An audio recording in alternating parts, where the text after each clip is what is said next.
Akbar, Allahu Akbar, bangkitlah wahai jiwa yang terluka. Allahu Akbar, Allahu Akbar, bangkitlah wahai jiwa yang terluka. Jangan menyerah, rahmat Allah sentiasa bersama.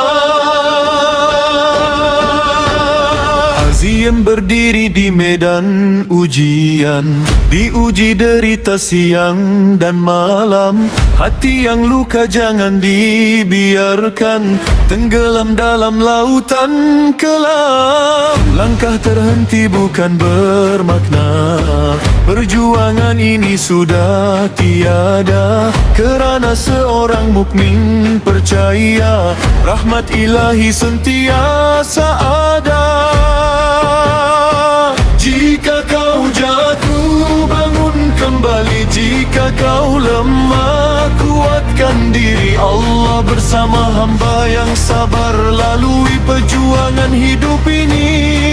Jangan gentar, jangan berundur, bangkit hazim, jangan kendur.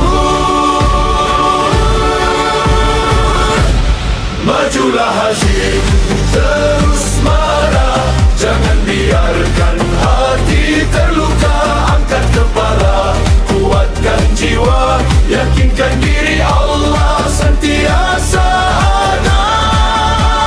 Majulah hazim, terus marah, walau ribut datang melanda. Selagi iman di dalam dada, kemenangan pasti menjelma. Patah hati bukan penjara, bukan alasan untuk berduka.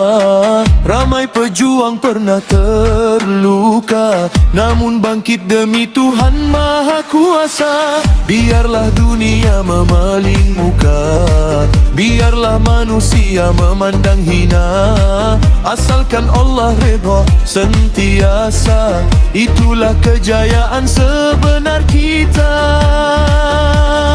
Allahu Akbar, la ilaha illallah. Bangun wahai jiwa yang rebah, bangun wahai hati yang lemah. Jadikan ujian sebagai senjata menuju redha Allah yang Maha Esa.